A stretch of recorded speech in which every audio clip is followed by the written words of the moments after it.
All right, welcome everybody to the Warwick's Couch Surfing Book Tour. I'm Liz Fenton and I'm here with my co-author and best friend of 30 years, Lisa Steinke. Hi. We've written 7 novels together. Our 7th novel, How to Save a Life, comes out this July 14th.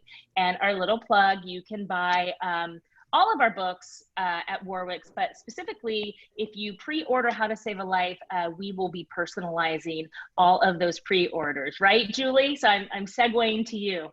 Okay, that is absolutely right. So you can pre-order personalized copies, which is so great, of How to Save a Life from Warwick. So hi, everybody from Warwick. I'm the director of events.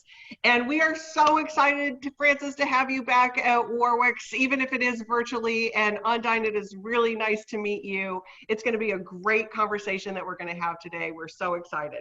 I'm going to give you a little bit of PSA about Warwick's. We are located, I have a feeling we might have a lot of people from other places behind San Diego today.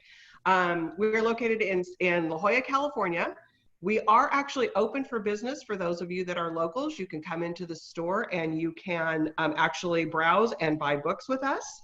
And so, but we are always doing online orders and we can ship books anywhere, curbside pickup, shipping, however you would like to get your books, you can get them from Warwick's. So today I will put on the comments field on how to not only order Liz and Lisa's book, but how to order Always Italy that Frances and Ondine will be talking about, Ondine will be talking about today. So with that, have a great conversation, everybody. Great. Well, as Julie mentioned, we're honored, Frances and Ondine, that you're here with us today. Your book is absolutely beautiful. So let everyone know a little bit about you guys. 20 years ago, in Under the Tuscan Sun, Frances May introduced readers to a wondrous new world where she bought and restored an abandoned villa in the spectacular Tuscan countryside. Frances has always adored houses, and when she saw Bramasol, a neglected 200-year-old Tuscan farmhouse nestled in 5 overgrown acres, it was love at first sight. Out of that instant infatuation have come 3 marvelous and hugely popular memoirs. The bestseller, Under the Tuscan Sun, which is one of my all-time favorite books, by the way, remained on the New York Times bestseller list for 2.5 years. The other international bestsellers are Bella Tuscany and Every Day in Tuscany, the last in her Tuscan trilogy. Formerly a professor of creative writing at San Francisco State University, where she selected the Poetry Center and chaired the Department of Creative Writing, Mays now devotes herself full-time to writing. She and her husband divide their time between North Carolina and Tuscany.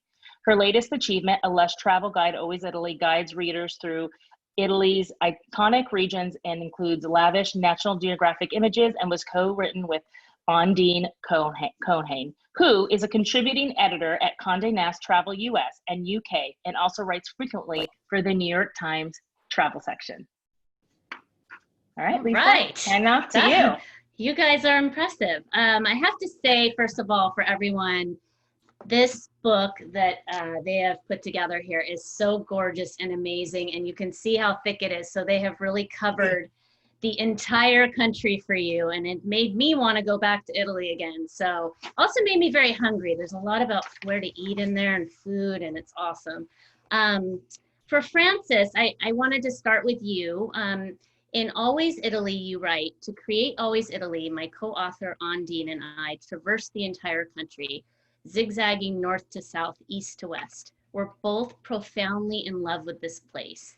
Just curious, what makes this book different from the other books on Italy out there?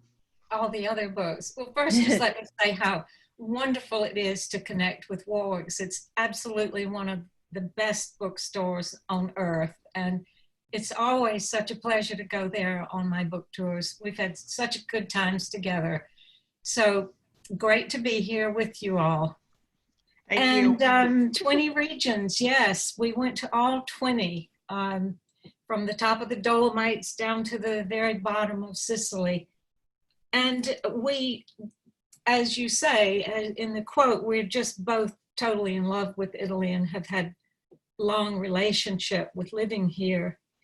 But I think for both of us, it deepened our awareness of the diversity of Italy, and we wanted to really capture that in our book. We wanted to do all the information that you'd ever need to know to go to these places. But we also wanted to emphasize what is really new about Italy. Very contemporary design, architecture, writers, art exhibits, artisan producers, the evolution that's going on in food right now. So we wanted it to be Italy, not just someplace you go to live in the Renaissance or the Roman history of the Roman Empire, or all the history and deep culture that you go there for, but also Italy now. Italy is a very contemporary, fast-moving country with a whole lot of activity going on in all of those exciting areas. So we have a great emphasis on architecture, design, lots of stuff about food. Yeah, and design food, you've got hotels. tons of things in there. So many things like that. And also, Ondine can speak to this more. We wanted to emphasize Italy as a place to go for outside activities. Ondine's a marathon runner and has a day-to-day relationship with exercise, adventure outside. So maybe you can say more about that, Ondine, how that was part of what you really wanted to bring forward in the book. Yeah, I mean, training for marathons around here is, we're in a UNESCO heritage site, so UN protected. Even after all this time, I moved here in 2005, keep discovering new trails. The way that the landscape is created, it looks as though somebody from up high looked to put where the cypress trees are, to where the places are to have a drink from a natural spring. That's been amazing, but also even running in the cities. I've done the Rome Marathon twice now, and Florence. On those days, there's no traffic in town. And so you start at the Colosseum, for example, in Rome, and then all of a sudden you turn the corner and there's St. Peter's. I think running in general is such a beautiful way to see a place, and Italy is just full of amazing places, national parks, along seafronts, that it's another way to get in touch with the beauty of the countryside. You're there now, correct? Having a 10-year-old, you're very familiar with all the beaches and places to go in the summer. So we have a whole lot about great beaches all over Italy. That, discovering really the hiking opportunities up in the Dolomites, even down in the south in Basilicata, and other kinds of adventures that you don't normally associate with Italy, like that little, what is that little train trip you took down in Molise? That sounded, I didn't go on that, but it sounded so great. It's a vintage train that goes just a couple of times a year. They call it the Italian Trans-Siberian equivalent, because of the ruggedness of the landscapes. And it's a 1930s preserved rail car. And you start in Abruzzo and then go down to Puglia. And there are just so many little things like that we found as we did the research. You hear about, the greatest hits, St. Peter's, St. Mark's, and then finding and doing things like taking this train, one another level of seeing the country. And Ondine, you're there now, correct? You live there. Where are you? I saw someone asking in the chat. So I live in Pienza, which is, as I said, a UN protected area, not only the town, but the valley.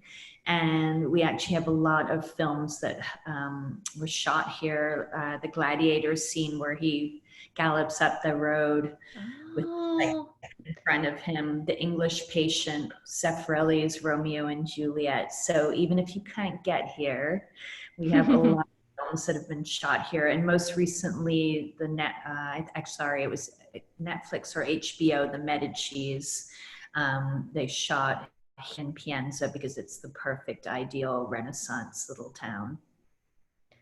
Ondine, Yeah, how long did it, oh, sorry, who's I someone was just talking? going to Sorry. add, Pienza is a great place to visit because, as Ondine said, it's a Renaissance town. Most of the hill towns in Italy are more medieval or even like Cortona, Etruscan, but Pienza is this little jewel box town with Renaissance architecture.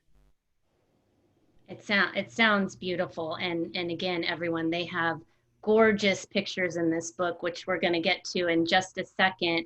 But I just had another question. I'm curious. You traversed the whole country. How long did it take, and how did you decide what to put into this book? Because there's a lot here, and I guess I'll put that to you, Frances. We were working on the book about 2 years.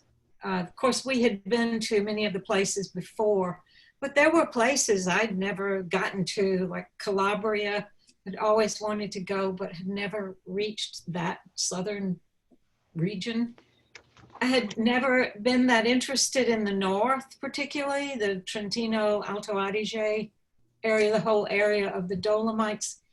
And I got there and I absolutely loved it. It was, the whole research was full of such surprises.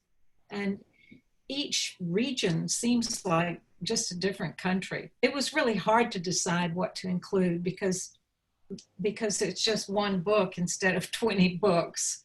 And each region does seem to have, its own dialects, its own pastas, its own color of stone, its own artists. Everything's so different because Italy was, until 1865, it was all these little places that didn't have that much to do with each other. They couldn't even travel because if you weren't in the Kingdom of Two Sicilies, you were in a papal state, you weren't free to travel. It's a recent phenomenon. So I think that's what kept Italy so diverse. All these different places were isolated, so they kept their traditions and they kept their chestnut cake and their particular shape of pasta and all that. So it was hard to decide, but we were trying to get a balance of cultural things, of outdoor things, of history. And then there's just a ton of practical information. I have special interest in archaeology. Ondine has a special interest in design. We just kind of took over different interests. And I think she may have frozen a little I bit. think so too. I was just going to say for everyone, what? Sorry, I think it was also just important to say that this is not supposed to be an exhaustive guidebook. And then put them all together. Or is it just a copy? It just kind of came together in the end after. Okay. It doesn't come Ondine. It doesn't come across at all like a guidebook. In fact, it comes across like you can lose yourself in this book just reading about all the different places. What's really special about it is if you can't travel there, you feel like you're traveling there just by turning the pages of this book. So that's how I felt. And if you guys are ready, I think we should start showing them. Yeah, and sorry, Frances. pictures. Yeah, I muted you for a second, Frances, when your internet went out. We lost you for a second. Nothing personal. Oh. Sorry. Okay. That's because I'm in the wilds of North Carolina. All right. Yeah. Don't take it personally. Okay. So here we go. Wish me luck, everybody, as I share screen. Okay. Did I do it? Yes. You did. We see it. This is the beautiful cover. And Frances, I was going to ask you, did you have input on what images to put on the cover? They came up with several covers and we all worked together and substituted and talked about different images. We didn't design the cover, but we certainly had input all the way through with what images were selected. The book's published by National Geographic, so they have, as you can imagine, quite an archive. Plus they source directly from photographers. So it's not a single vision, it's not a single photographer. but we all worked really hard to make it very close to the text and contemporary and relevant. So I'm thrilled with it. I think the cover is kind of delicious. It reminds me of a big box of candy that I'm going to open and get a few chocolates out of. It is beautiful. Liz, can you pull up slide 8? This is northern Italy. You guys, they take you through the entire country. They start north and they move all the way to the south. And this is a truffle hunter and his dog. And I just thought this was so interesting because Piedmont's known for its truffles. So I was hoping, Ondine, if you could tell us a little bit more about that. Because I know you can take a truffle hunt while you're there. Well, my title for this essay, Truffles Better Than Sex, was obviously making a joke. But I had never gone on a truffle hunt in Tuscany. I don't know why. I just was sort of reluctant. I was waiting and waiting. And then Piedmont, and particularly near Alba, is known for their truffle. Their truffles are particularly famous. And so I set up my trip there, and this gentleman, Beppe, and since his great-grandfather, they have been hunting truffles in this area and have notebooks. You know, it's like very, very serious business where you find the truffles. And he was just straight out of central casting and so much fun. And, you know, the dogs are basically, you know, not more beloved than children, but, you know, they're very much part of the family and probably spend more time with their dogs than their wives. And we went on this hilarious adventure through the forest, and he was wonderful. Your dog is so cute too. I know. Part of why I wanted to show the picture. That kind of dog is a Lagotto Romagnolo. They're trained truffle dogs. They're an ancient breed. They were always used for water retrieval for hunters, but now they're just great pets as well as truffle hunters. I would love to have one. But they dig up all your daffodils. Well, you guys give such interesting tidbits. Like, for example, it used to be pigs that would do this, and then they were just eating them, and it got disastrous. So you can see why that didn't work out. Let's show the picture of the truffles, just because they're so amazing. Chefs come from all around the world. That's the next. That's 9, right? There we go. Yeah, that's 9. Yeah, so that's just such a gorgeous picture there. Liz, you want to move on to slide 11? Sure. Francis, this is Lake Orta, and you explain that in the book that it's much less crowded and expensive than Lake Como. Can you just tell us a little bit about why this is a special place to see?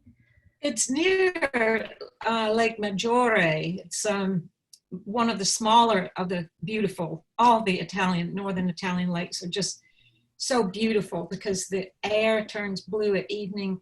The lakes are very swimmable, but this is kind of off the track, which is one of the things we wanted to emphasize all along is beside Como, beside Maggiore, the big scene, there's going to be someplace else you can go that's not quite as well known. And this is a little tiny island in the lake, and you could, I guess, swim to Orta, the town near it. And all that remains on it is a few houses and this monastery. I think they are mending, the nuns are mending ecclesiastical robes in there. A friend of mine got married there, and it was such a romantic place to get married. It's a charming area and easy as a base because you can explore all the Italian lakes, but then you come back to your own kind of more private place at night. I have to Beautiful. say it's so gorgeous. I just was so drawn to it when I opened the book up to that page. I also did pick a slide of Lake Como. I think mainly I love the title of the chapter of the book, Lake Como Beyond Cluny, because I think we all associate him with that area, but there's a lot more to it. Liz, can you just show this beautiful picture? Slide Yeah, 16. do you not see it? Is it not up? Oh, I don't see slide 16. Okay, It is hold on. gorgeous. It's a beautiful night shot. But while we're waiting for that, Ondine, if you want to just tell us a little bit more about what we can see, maybe what outdoor things we can do there, since that's Well, your again, area. Yeah, give me one I second. had some fun with with those titles, and Yeah. we were just, you know, Clooney, Clooney, Clooney, with all due respect and admiration. But there's been quite a lot of new hotels. Le Sereno, that opened there in the last couple of years. Really beautiful design, with a pool right on the lake itself. And the Mandarin Oriental just opened a hotel there. So there's a lot of new design in the hospitality area, but there's still, you know, mom and pop pensiones. And I think one of the wonderful things about Italy in general is, yes, there are these super beautiful luxe hotels, but the agriturismos, the little pensioni, the mom and pop, like one apartment where they cook for you, the hospitality is incredible. And those people will tell you, this is where you need to go to the trattoria on the lake, or we will, you know, our cousin has a boat and can take you out and can show you a little bit off the beaten track. And I think both Francis and I really, during our research and just in general living here, I often go to somebody, even in the local bar, and say, okay, I have one night here. Where do you and your family go for a special meal, but not fancy, but just somewhere where you really think is representative of traditional food, where you really, that's the place you can't wait to go. And Italians are very forthcoming with that information. I can show, I think we're having a technical difficulty. Yeah, so sorry, I I'm have a picture working of on it it over here. inside the book, if that helps, but it's just gorgeous. I guess I think I might have solved it. Let me. Okay. Okay. Sorry. What slide do you want now? That was slide 16. Oh, Okay. That looks good too. Yeah, I mean, Yeah, any of them really. I mean, that's one of Yeah. those shots that I was talking about, makes you hungry. Okay. Did I do There it? it is. Woo! It I got is. kind of sweaty trying to figure that out. Yeah, you lost did the it. whole You did it Zoom for a minute. Yeah. Condine did a nice job talking us through it while you you found it.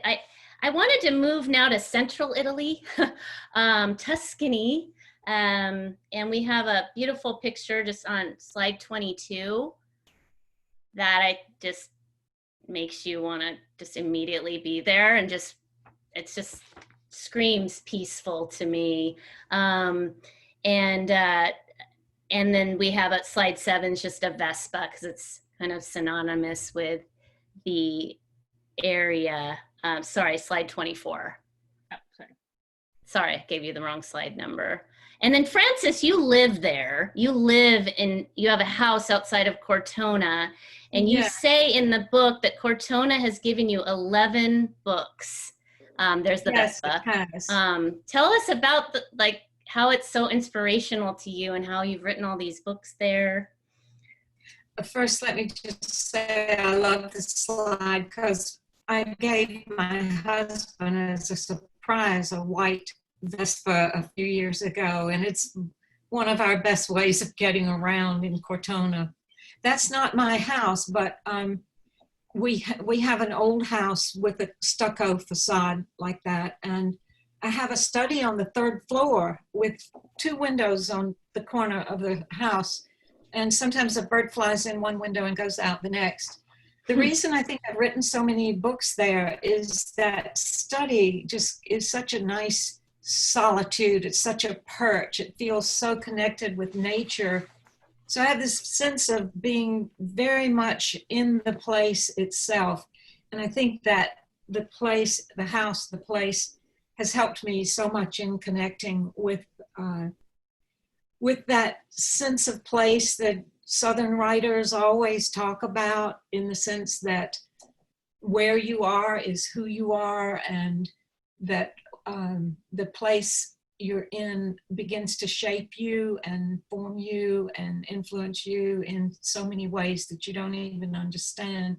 So I think being there, being as much in tune with the place as I possibly can, that's why I always feel like Tuscany has given me these books, because I've been able to kind of feel that connection, same connection that I feel in the American South where I grew up.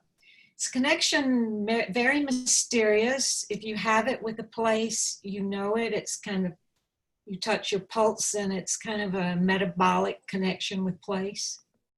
So I think that mysterious kind of sense, if you have it with any place, you recognize it, but you don't necessarily know where it came from. I don't have any Italian blood. Mm-hmm.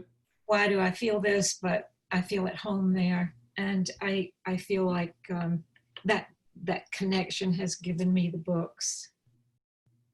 I wanted to show another picture because you described this, the way you talk and the way you write, it's just so beautiful. And you describe on slide 26, this field of poppies, I'll wait till it's up, as fallen rainbows that are melting onto the fields. How spectacular is this to see in person? Because this picture alone is gorgeous. I've heard that the wildflowers are extraordinary this year, but in this place, this is in the Marche, a little town that was really shaken up by the earthquake. But people go from all over Tuscany into Umbria, into the Marche to see this. No, wait, I misspoke. It's in Umbria, near Norcia. It's not in the Marche. But people go all over to see this and to take the walks. It's an ancient glacial lake that, of course, is filled in now. And this phenomenon happens every year. It also happens to be the area of the fantastic Umbrian sausages and little bitty, little tiny lentils. So people go there to eat, and they go there to walk, and it's a big destination for people who have motorcycles. They love to motor over there from wherever they live. It's just stunning, and it's right on the border of the Marche, so you can pop over into the Marche. You're in all these wonderful remote towns when you get there, and not far from the Adriatic. Ondine, how do you choose? I mean, there's so many places to go in Tuscany. Where would you tell somebody to start that wanted to travel there? I mean, it's amazing to think that you have Florence, Siena, you have the hill towns, you have the producers of Montalcino, the Vino Nobile, Montepulciano, you have the coastline. I mean, it's Lucca.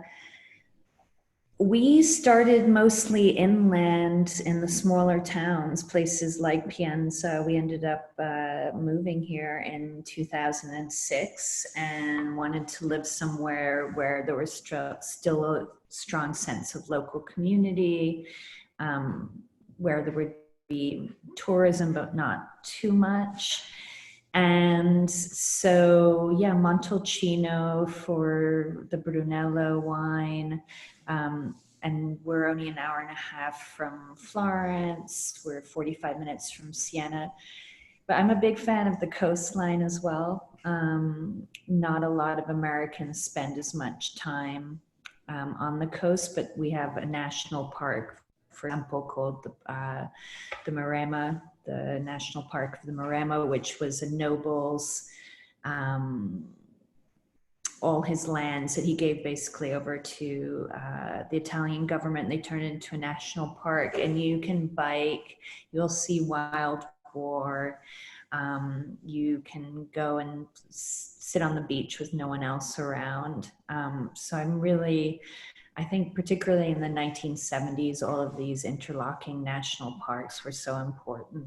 Even if a place is built up, within 20 minutes, you can go somewhere else and be really in nature, and beautiful swimming, beautiful spaghetti alle vongole, good frito misto, with an hour and a half from my house. So I feel incredibly grateful. Even, Italy in general is amazing because you have so much within the country, but then even within a particular region, when again you think that you can be in Florence and see some of the most important works of art in the world, and then also be in a field of poppies all in the same area. It's quite magical. Yes, there's so much to it. And in the book, they get into all of these little towns and just all the places that you can see and places you can eat. And I wanted, Liz, can you show slide 28? This is in Rome. And again, I was telling you how hungry this book was making me. But Frances, you write in the book, you must go here. Can you tell us a little bit about why you put this particular place in the book? This is one of the kind of new places in Rome, which we emphasize quite a bit.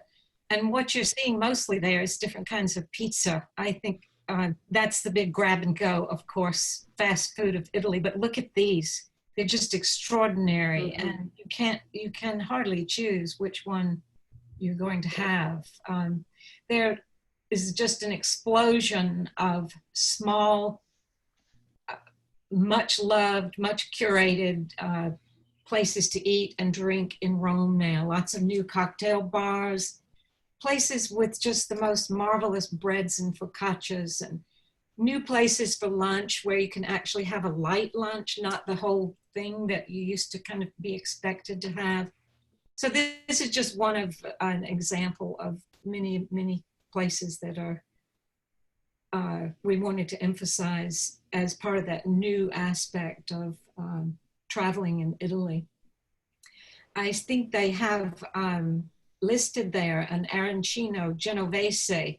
Arancino, of course, is the little fried rice balls from Sicily. But in this particular case, they're filled with pesto, and they're quite good. Oh my gosh. Yeah, again, making me hungry. Yeah, Liz, are you still wanting to keep? Okay.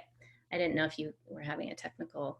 No, sorry. Okay. I just was staring. I was staring at the food so much. I know, it's distracting. And she's talking about it. I'm like, I want one of those rice balls. I didn't want It's lunchtime here, so it's lunchtime here. Yeah. I could. Okay, I wasn't sure. Okay, so then we're moving now to southern Italy and the islands, and there's slide 30.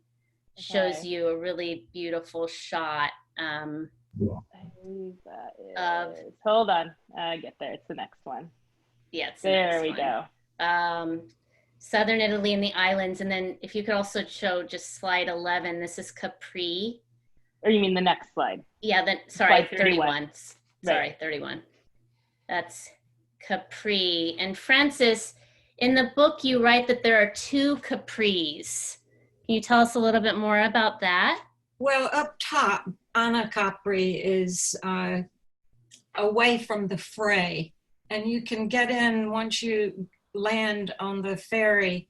You can take one of these big white open taxis, and you feel like you're a movie star or something because your hair is blowing back and you're looking at this entire coast. And up top of the island, it's just this beautiful little enclave with gardens to visit and small restaurants under pergolas of grapes and lots of lemon trees, so the air is scented. So that's the kind of escape from the tourist part of Capri. But once you're there past 4 o'clock, most of the tourists go, and the place returns to one of the most beautiful places in the world. That's why everybody flocks there. But I found the surprise of that island is that it's one of the greatest places to walk I've ever been. You climb up, up, up these little winding pathways into the recesses of the island, these small houses with white fences and bougainvillea and palm trees, and you know you're in paradise. So the island definitely deserves 2 or 3 days just to get to know it. If possible, go off season, but if not, you can get away if you just get away from the central piazza.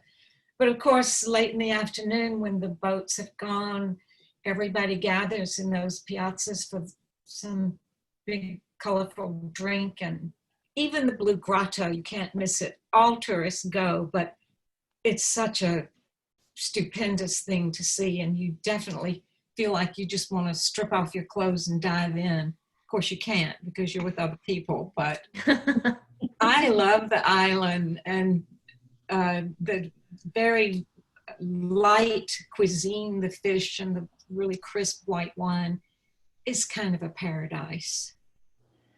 The way you describe everything, I like want to go there right now. And it's just like this in the book too, you guys. It's really amazing. And there was so much we could have shown you, but we have one more slide that we want to bring up. It's 34, Liz. And this is a market in Sicily, Palermo. And I wanted to ask Ondine, what is special about Palermo? What else besides these markets in the neighboring areas would you recommend? I mean, Palermo is a city full of lost palaces, of little alleyways, of amazing, in a way, kind of dilapidated, but so atmospheric. I love Sicily in general, and I think Francis may agree with me that in the north, the markets are becoming a little less authentic, but in places like Palermo, you just walk by each stall and people are shouting out to you almost in an operatic way. You see vegetables that maybe you've never seen before in your life. The way that the coffee is presented, or the kind of desserts, it's very, Palermo is not a touristy city, but I think it's very much worth visiting. And I think you could do a whole book just on the marketplaces, particularly in the Italian South, like the fish market in Catania, also in Sicily, or the one in Ortigia. I personally could just spend a whole day like wandering around looking at what fish they have, or what kind of green salads that I've never seen before in my life, and talking again, how do you do this recipe? How did your grandmother make, spaghetti alle vongole? All of these discussions that I think, we covered all 20 regions, but I realized that you could spend a year just in one of these towns and get such great wisdom about how to cook and how to live, and not to romanticize it like, doesn't have issues or something like that. But I really feel that talking to people, there's a pride in how to live. And I literally could sit with a geezer over a coffee for 6 hours and talk about what was it like in World War II, or how do you feel about politics, or how do you feel like this region is different from another part of Italy? And I think that's part of the beauty of living here. Sicily is really on the radar now. When I've been in Italy for so long, and no one used to go to Sicily. When we would go, our Tuscan neighbors would say, "You're going to Africa." You know, they'd say it in a very disparaging tone. That's another world down there. And now everybody loves Sicily, and all my neighbors love going there. So the perception of it has changed quite a bit. I spent a week in southern Sicily last year. Those Baroque towns of Modica, Ragusa, and Noto. That was just really so much fun because we were also near Syracuse. The food, it's the best. It's the wine, everything's just so exciting. So many remnants of the Arab world still, in like the way they irrigate and little courtyards that look very Arab. It is quite a different experience, and lots of people are going now. Used to be people were afraid of Palermo, and maybe with good reason then, but Palermo's exciting. That sounds exciting. I think I want to add it to my list for when I go next April.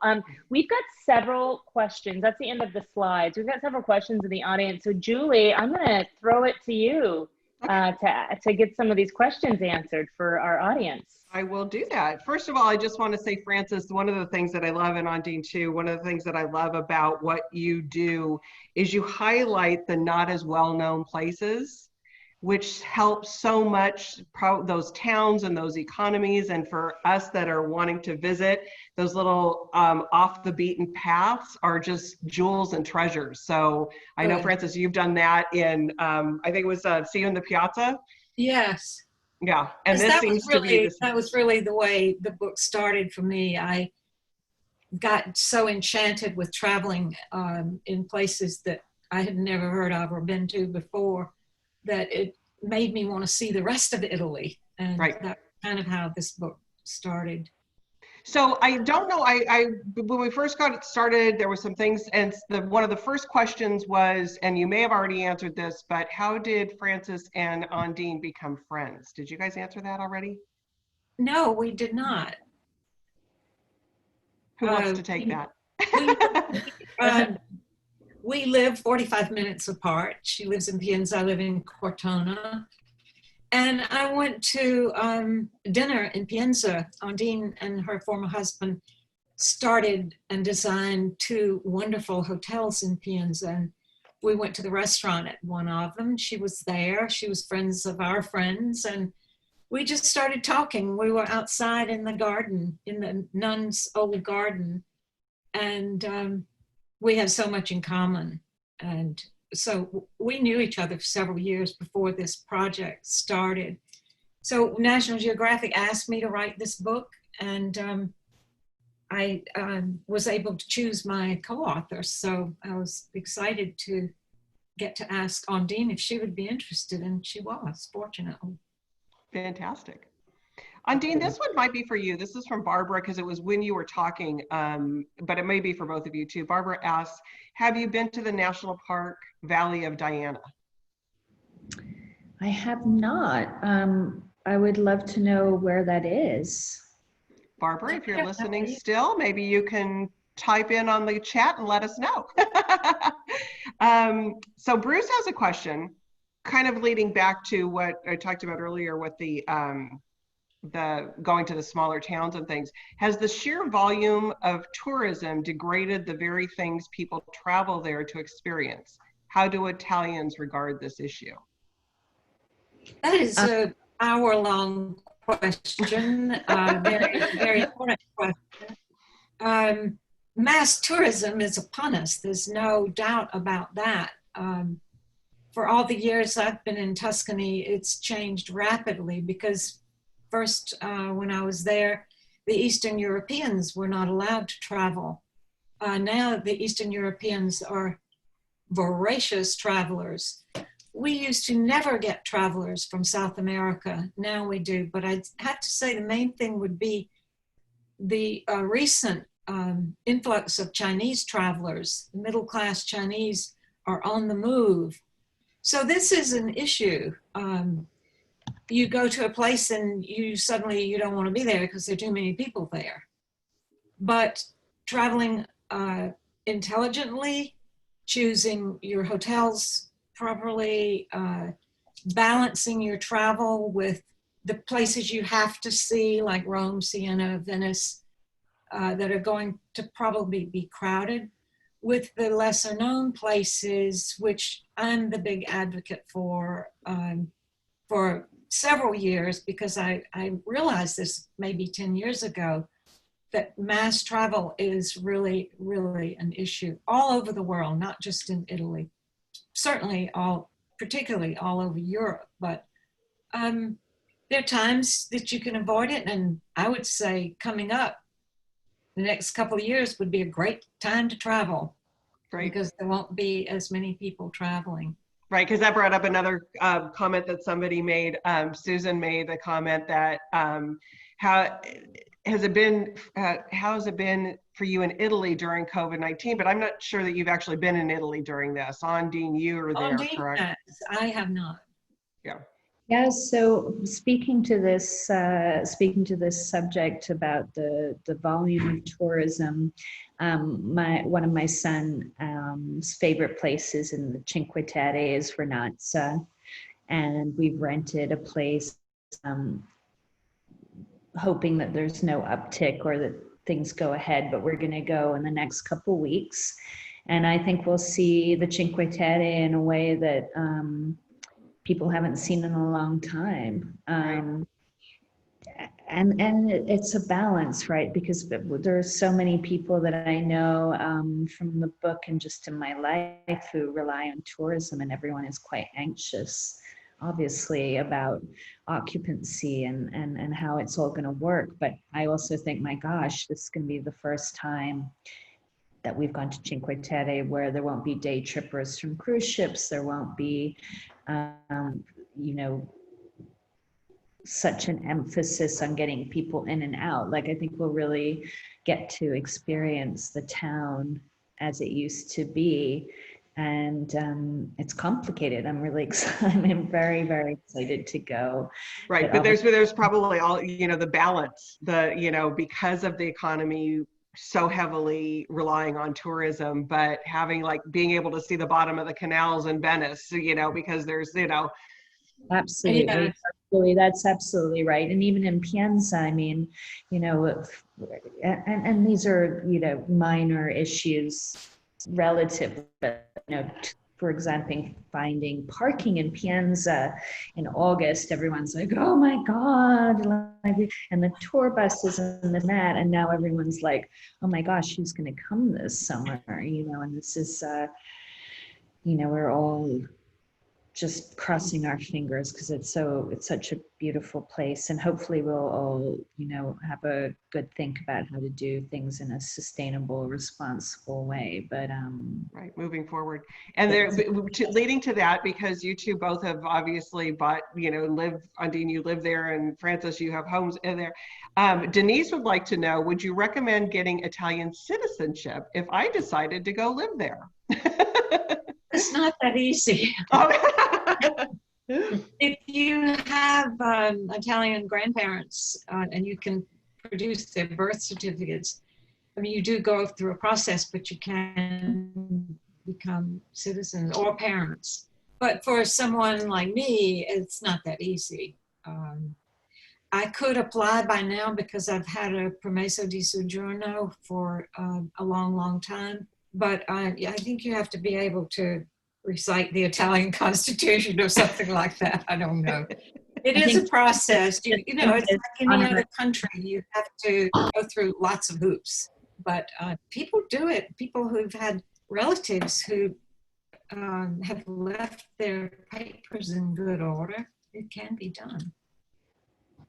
I have 2 Italian grandparents. I'm like, hey, I need to get on that. You can. That's my takeaway. Italy, here I come. You have that passport, Italian passport. You don't have to go through all the lines when you get there and all that. I'm in. Yeah. Well, that seems moving. to be it from the chat questions. And we're kind of, I think, winding down as far as time goes too. Is that right, ladies? Yeah, we're about out of time. So, you know, can you guys let us know how to read more about you guys online, or if you're on social media, can you kind of let everybody know where we can find you guys? Oh, that's a nice idea. Both Ondine and I are on Instagram quite a bit and Facebook some. Although recently I've been using Facebook for political venting, which is maybe not a good idea, but So I'm doing a campaign. mine is Frances E. Mays on Instagram, and just, I don't know what it is on Facebook, just my name. And I see, Ondine, you're putting it in the, very smart, actually, you're putting it in the chat. I see it's at Cohane and www.ondinecohane.com. So that's great. If you, For the Instagram, we've been doing every week a spotlight on a different region on my Instagram. Ooh. So we're only, I think, 8 in. So if anyone would like to follow that, it's been a lot of fun. And on Fridays, we give away a book for whoever correctly answers our question from that region. that is so cool. Well, you guys will have to all go follow them on Instagram. And if you want to come follow us, we're at Lisa and Liz on Instagram.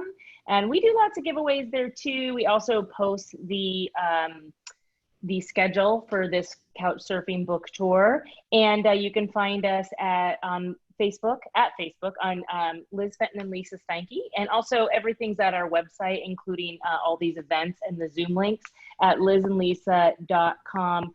Julie, remind us who we have coming up next week. I'm kind of putting you on the Oh my spot. goodness, we have, you know what, we have so many things going on next week. So here's a plug for us.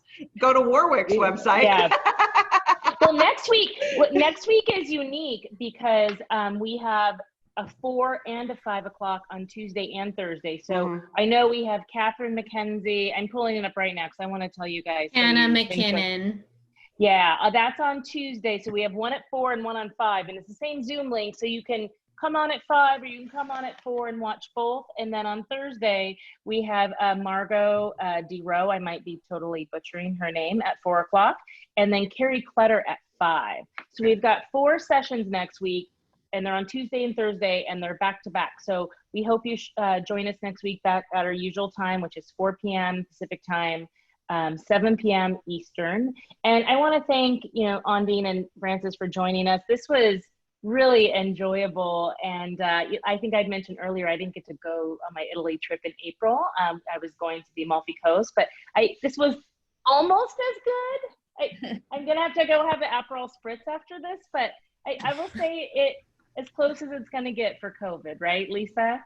Yeah, absolutely. Right? This book is, you feel like you're there, definitely. Thank It's a Thank you all for doing this. It was wonderful. Wonderful to see you too. Frances, Yeah, it was always wonderful having you until you come back to La Jolla again sometime in the near future. Yeah. Hope so. Well, everyone stay safe and healthy out there, and we will see you guys next time. Thank you. Bye. Bye. Bye-bye.